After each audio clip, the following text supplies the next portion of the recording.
বিসমিল্লাহির রহমানির রহিম। সালাম জানাচ্ছি আপনাদের সকলকে। সালামুন আলাইকুম। ভিডিও দেখছেন QM Quranic message YouTube channel থেকে। আশা করি আপনারা সকলেই ভালো আছেন, সুন্দর আছেন। এক ভাই প্রশ্ন করলেন যে আল্লাহর নির্দেশনাগুলি কি কি। সুন্দর প্রশ্ন করেছেন, ধন্যবাদ আপনাকে এবং যারা শুনছেন সকলকে। আজ কথা বলছি আল্লাহর নির্দেশনাগুলি কি কি। ভাই, সূরা বাকারার 2 নম্বর আয়াতে আল্লাহ বলছেন, জালিকাল কিতাবু লা রাইবা ফিহি হুদাল লিল মুত্তাকিন। মুত্তাকিনের জন্যই কোরআন হলো নির্দেশনা। সুতরাং আল্লাহ বলছেন কোরআন নির্দেশনা, সুতরাং এই কোরআনই নির্দেশনা, আল্লাহর নির্দেশনা। তাহলে হয়তো মনে করতে পারেন এই কোরআনের ভিতরে কি আছে। আমি একটা খুব ছোট্ট উদাহরণ দিচ্ছি। একটা অরেঞ্জ কে যদি আপনি কুইজ করেন কিসের, তাহলে একটা জুস তৈরি হবে। এই জুসের মধ্যে কি আছে? যত খনিজ পদার্থ, vitamin C, potassium, calcium, magnesium, যা আমাদের শরীরের জন্য লাগে সব কিছু আছে। ঠিক একইভাবে কোরআনটাকে যদি আপনি খুব সংক্ষেপে দেখেন, তাহলে সেখানে থাকবে আমানার রাসূলু বিমা উনজিলা ইলাইহি মির রাব্বিহি ওয়াল মুমিনুনা কুল্লুন আমানা বিল্লাহি ওয়া মালাইকাতিহি ওয়া কুতুবিহি ওয়া রাসূল লা নুফাররিকু বাইনা আহাদিন মির রাসূল ক্বালু সামি'না ওয়া আতা'না গুফরানাক। ভাই বোনেরা, আপনারা যারা শুনছেন, এই যে সূরা বাকারার 285 নম্বর আয়াতে আল্লাহ বলছেন যে এটাই বিশ্বাস করতে হবে। আল্লাহ যেভাবে শিখাচ্ছেন এটাই বিশ্বাস করতে হবে। সূরা মুহাম্মদের 2 নম্বর আয়াতে আল্লাহ বলছেন বিশ্বাস এবং সৎকর্ম জান্নাতে নেবে। তো বিশ্বাসটা কি? আল্লাহ যেভাবে শিখাচ্ছেন সেটাই বিশ্বাস। মানব রচিত কালিমার মধ্যে 8টা কালিমা আপনি কোথাও লা নুফাররিকু বাইনা আহাদিন মির রাসূল পাবেন না। অর্থাৎ আমাদের সমাজের মানুষ যারা প্রচার করছেন, আমি কারো নাম বলছেন, এই যে মোল্লা 8টা কালিমা সৃষ্টি করলেন, বানালেন, এটার কোনটার মধ্যেই লা নুফাররিকু বাইনা আহাদিন মির রাসূল নেই।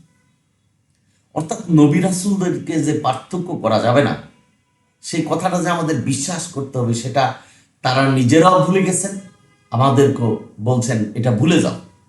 সালামুন আলা মুহাম্মদকে বলছেন বিশ্বনবী, সায়েদুল মুরসালিন, একমাত্র নবী যিনি আখেরাতে সাফায়াত করতে পারবে। অথচ সূরা বাকারার 123 নম্বর আয়াতে বলছেন কারো সাফায়াত গ্রহণ করা হবে না। মিথ্যা কথা বলছেন, মিথ্যা প্রচার করছেন। আর যারা শুনছেন, যারা মানছেন, সকলেই জাহান্নামী হবেন। কারণ আল্লাহ বলছেন আমি যা প্রচার করিনি, আমি যা মানুষকে বলতে বলিনি, সেটাই যদি প্রচার করা হয়, আর যারা শোনে তারা জাহান্নামী। যারা শুনছেন ভাই বোনেরা, একটু গভীর চিন্তা করবেন, মনোযোগ দেবেন। সুতরাং আপনি জিজ্ঞাসা করছেন আল্লাহর নির্দেশনা কি? আল্লাহর নির্দেশনা হলো পুরো কোরআন।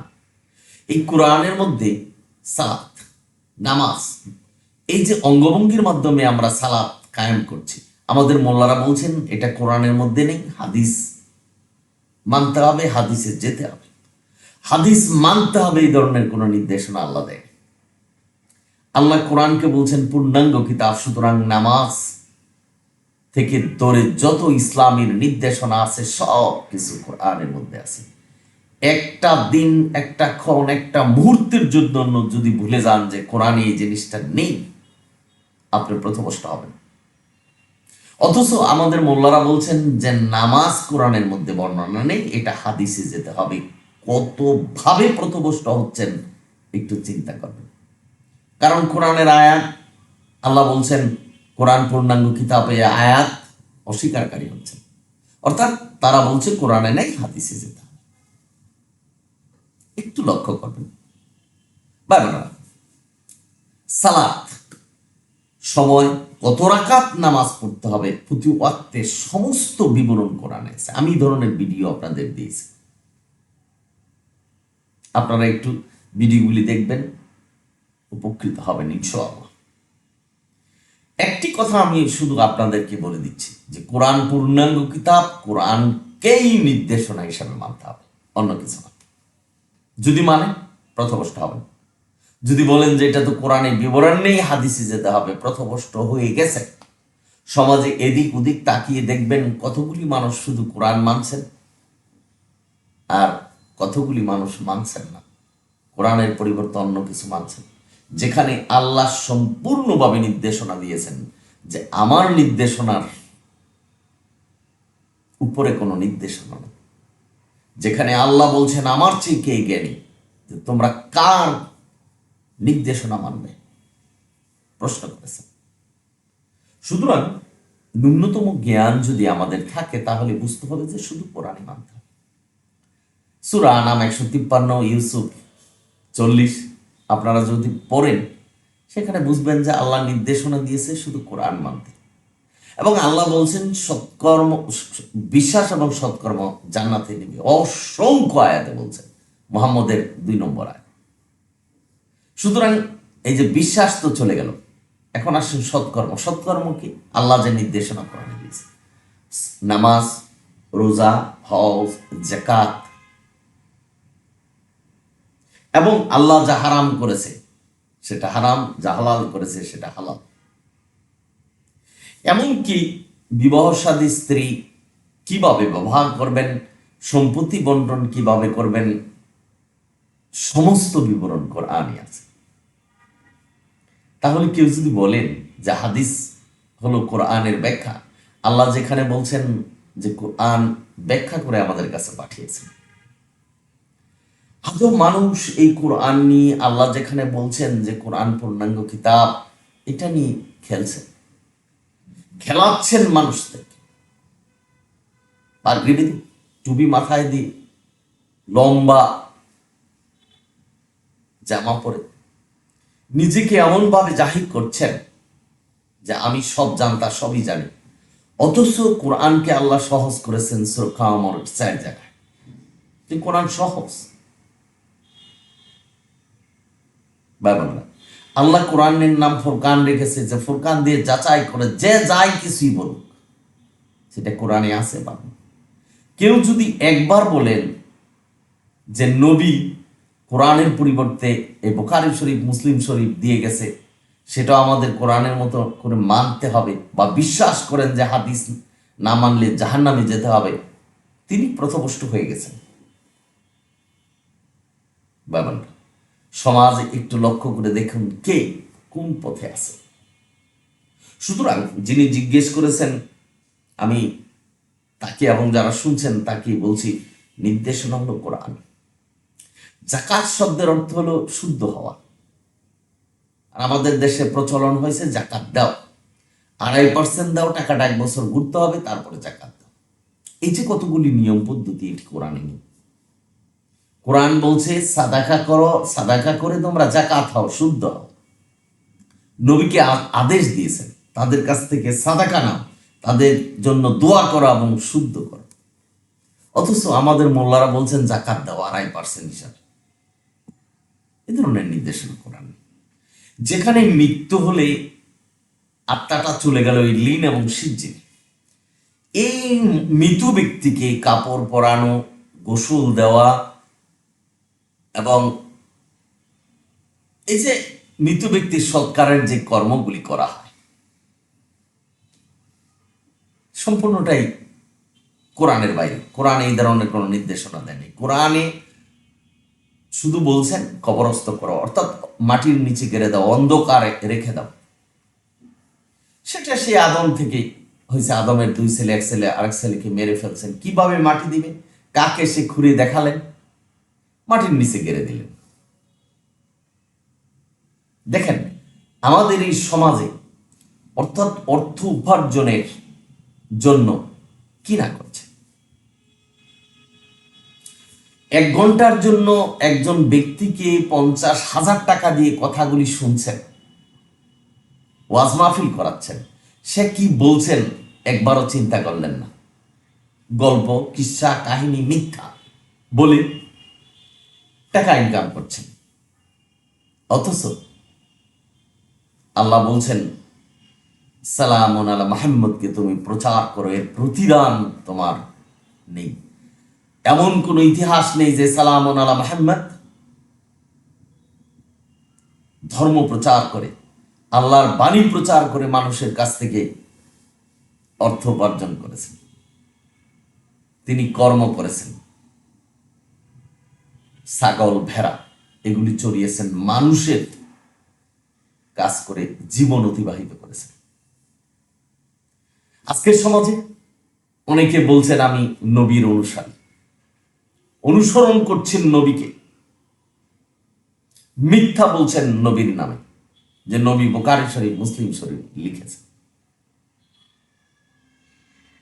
অথচ এই নবী বুখারী শরীফ, মুসলিম শরীফ সম্পর্কে কিছুই জানে না। একই কথা বারবার বলতে হচ্ছে। যিনি জানেন তাদের হয়তো একটু বিরক্ত লাগবে, কিন্তু যিনি প্রশ্ন করেছেন তাকে বোঝাতে হবে। এটা হলো আল্লাহর নির্দেশনা। আল্লাহর নির্দেশনা হলো কোরআন। কোরআনের একটা সীমাবদ্ধ আছে, এই সীমার মধ্যে থেকে আপনি আনন্দ ফুর্তি অর্থাৎ আপনার এই পৃথিবীর জীবনটাকে অতিবাহিত করুন। কিসের জন্য? পরকাল যেন আপনার সুখী হয়, পরকালে যেন আপনি জান্নাতে যেতে পারেন। এই প্রচেষ্টা কিন্তু কেউ নেই।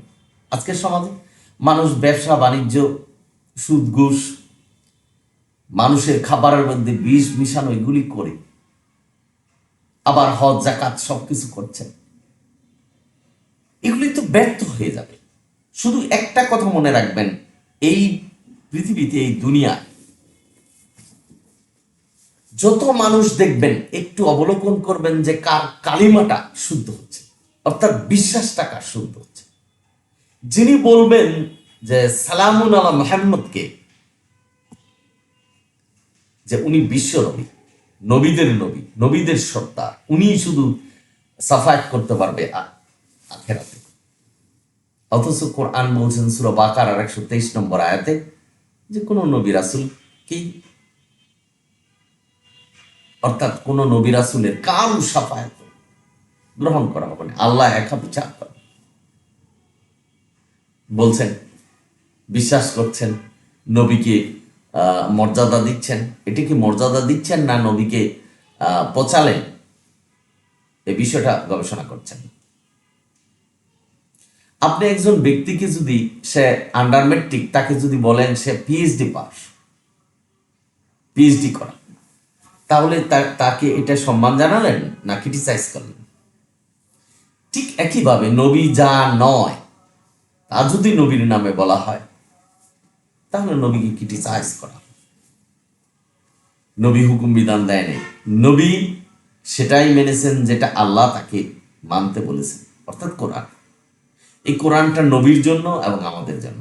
সুতরাং নবী শুধু কোরআনই মেনেছেন এবং আমাদেরকে বলে গেছেন কোরআন মানতে। ভাই, আশা করি বুঝতে পেরেছেন যে আল্লাহর নির্দেশনা হলো কোরআন, শুধু কোরআন মানা। সূরা আনাম 153 নম্বর আয়াত এবং ইউসুফ 40 নম্বর আয়াত পড়বেন। অসংখ্য আয়াতে বলছেন যে বিশ্বাস এবং সৎকর্ম জান্নাতে নেবে। আজকের সমাজে মোল্লারা বলছেন যে নামাজ জান্নাতের চাবি। নামাজ যা পড়া হচ্ছে সেটা যদি কোরআন ভিত্তিক না হয় সেটাকে নামাজ বলেন। রোজা যা রাখছেন সেটা যদি কোরআন ভিত্তিক না হয় সেই রোজা কবুল হবে না। সাদাকাকে যাকাত বলছেন, 2.5% দিতে হবে, এই দানের কোনো মূল্য নেই। হজ করছেন সেটা যদি কোরআন ভিত্তিক না হয় সেই হজের কোনো মূল্য নেই। আপনি হজ করে আসলেন, বললেন আমার সবকিছু মাফ হয়ে গেল, এত সহজ নয়।